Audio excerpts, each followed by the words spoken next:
ദൈവതിരുനാമത്തിന് മഹത്വം ഉണ്ടാകട്ടെ. സഹോദരങ്ങളെ, ഈ വോയിസ് റെക്കോർഡിൽ കൂടെ നിങ്ങളോട് സംസാരിക്കുവാൻ സാധിക്കുന്നതിൽ ദൈവത്തെ സ്തുതിക്കുന്നു. ക്രിസ്മസ് അടുത്തു വരികയാണ്. ഓരോ വർഷവും ക്രിസ്മസ് നാം ആചരിക്കുകയും വളരെ ഭംഗിയായി ആഘോഷിക്കുകയും ചെയ്യുന്നതാണ്. പക്ഷേ ഇക്കൊല്ലം സ്ഥിതി വ്യത്യസ്തമാണ്.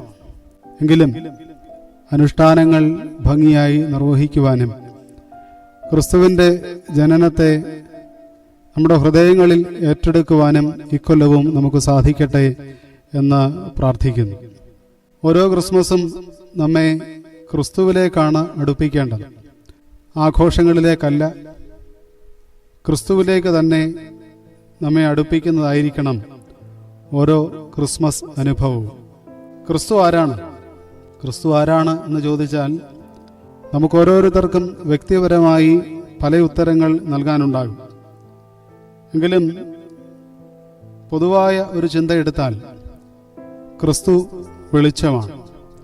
രാവിൽ തെളിയുന്ന വെളിച്ചത്തിൻ്റെ പേരാണ് ക്രിസ്തു. അതുകൊണ്ടാണ് വേദപുസ്തകം പറയുക, ഇരുട്ടിലിരിക്കുന്ന ജനത്തിന് വലിയൊരു പ്രകാശം ഉദിച്ചു എന്ന്. ഇരുട്ടിലിരിക്കുന്ന ജനത്തിന് അവൻ ഒരു സൗമ്യ ദീപ്തിയാണ്. ഒരു നിലാവ് പോലെ അവരുടെ മുകളിലേക്ക് ഒഴുകി വീഴുന്ന വെളിച്ചത്തിൻ്റെ അനുഭവമാണ് ക്രിസ്തു.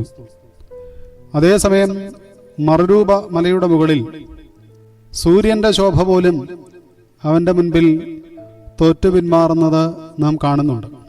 എന്തായിരുന്നാലും ക്രിസ്തു വെളിച്ചമാണ്. എന്തുകൊണ്ടാണ് ക്രിസ്തു ഒരു സുപ്രഭയായി മാറ്റപ്പെടുന്നത്? നമുക്കറിയാം, വെളിച്ചം അത് ഏതൊന്നിൻ്റെ മുകളിൽ വീഴുന്നുവോ അത് വെളിച്ചമുള്ളതും തെളിച്ചമുള്ളതുമായി മാറ്റപ്പെടും. എന്നാൽ ക്രിസ്തുവാകുന്ന വെളിച്ചം പുറമേ മാത്രമല്ല വെളിച്ചവും തെളിച്ചവും ഉള്ളതാക്കി മാറ്റുന്നത്. ക്രിസ്തു ഉള്ളിനെ കൂടെ തെളിച്ചമുള്ളതാക്കുന്ന വെളിച്ചമാണ്. വിശുദ്ധ ലൂക്കോസ് എവൻഗേലിസ്തൻ എഴുതിയ സുവിശേഷത്തിന്റെ 8-ാം അധ്യായം 16-ാം വാക്യത്തിൽ രേഖപ്പെടുത്തുന്നുണ്ട്, വിളക്ക് കൊളുത്തിയിട്ട് ആരും അതിനെ പാത്രം കൊണ്ട് മൂടുകയോ കട്ടിലിന്റെ കീഴെയോ ഒളിച്ചു വയ്ക്കുകയോ ചെയ്യാറില്ല. അത് ഉള്ളിലേക്ക് കടന്നു വരുന്ന ഏവർക്കും പ്രകാശിക്കേണ്ടതിന് തണ്ടിന്മേലത്രേ വയ്ക്കുന്നത് എന്ന് രേഖപ്പെടുത്തുന്നുണ്ട്.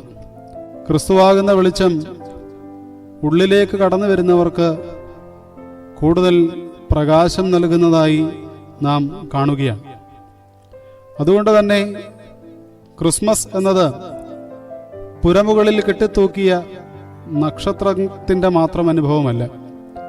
അത് വെളിച്ചം തെളിയുന്ന പുൽക്കൂടിന്റെ അനുഭവം കൂടിയാണ്. ഭവനമാകുന്ന പുൽക്കൂട്ടിനുള്ളിൽ തെളിയുന്ന വെളിച്ചമാണ് ക്രിസ്തു എന്ന് ഓർമ്മയിലിരിക്കട്ടെ. ക്രിസ്തുവാകുന്ന വെളിച്ചം സ്വീകരിച്ചവന് മാത്രമേ പുറമേയും ഉള്ളിലും വെളിച്ചമുള്ളവനായി മാറ്റപ്പെടുവാൻ സാധ്യമാവുകയുള്ളൂ. അല്ലെങ്കിൽ അവൻ കട്ടിലിന്റെ കീഴിൽ വയ്ക്കപ്പെട്ട മൂടപ്പെട്ട വിളക്ക് പോലെ മാത്രമായി മാറ്റപ്പെടും. ഉള്ളിൽ വെളിച്ചവും തെളിച്ചവുമുള്ളവരായി മാറ്റപ്പെടുക എന്നതാണ് ഓരോ ക്രിസ്മസും നമ്മെ ഓർമ്മിപ്പിക്കുന്നത്. ഉള്ളിൽ അതുണ്ടാകുമ്പോഴാണ് സമാധാനത്തിന്റെ പുത്രന്മാരായി നാം മാറ്റപ്പെടുന്നത്.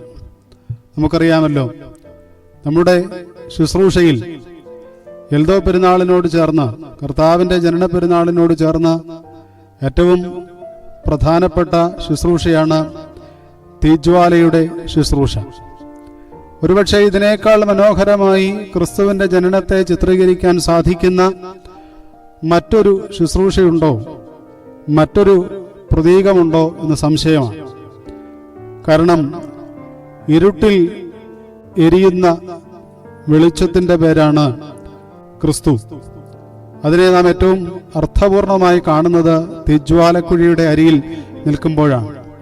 ആ വെളിച്ചം ഉള്ളിലേക്ക് സ്വീകരിക്കുമ്പോഴാണ് നാം പാടുന്നത്, ഉളവാക സ്തുതി ദൈവത്തിനു വാനിൽ, ധരണിയതിൽ ശാന്തി നല്ലൊരു ശരണം നരലോകർക്കും. ധരണിയതിൽ ശാന്തി ഉണ്ടാകുന്നത്, മനുഷ്യർക്ക് സമാധാനം ഉണ്ടാകുന്നത് ക്രിസ്തു എന്ന വെളിച്ചത്തിൻ്റെ അരികിൽ നിൽക്കുമ്പോഴാണ്, ആ വെളിച്ചത്തെ ഉള്ളിലേക്ക് സ്വീകരിക്കുമ്പോഴാണ്. തീർച്ചയായും ഈ ക്രിസ്മസ് ക്രിസ്തുവാകുന്ന വെളിച്ചത്തെ ഉള്ളിലേക്ക് സ്വീകരിക്കുന്ന അനുഭവമായി മാറ്റപ്പെടട്ടെ. പുരമുകളിൽ കത്തുന്ന നക്ഷത്രത്തിലുപരിയായി ഭവനമാകുന്ന പുൽക്കൂട്ടിനുള്ളിൽ തെളിയുന്ന വെളിച്ചമായി ക്രിസ്തുവിനെ ഈ ക്രിസ്മസിൽ നമുക്ക് സ്വീകരിക്കാം. അവൻ നമ്മുടെ ഉള്ളും പുറവും വെളിച്ചവും തെളിച്ചവും ഉള്ളതാക്കി മാറ്റട്ടെ എന്ന ആശംസയോടെ വാക്കുകൾ ചുരുക്കുന്നു. ദൈവം അനുഗ്രഹിക്കട്ടെ.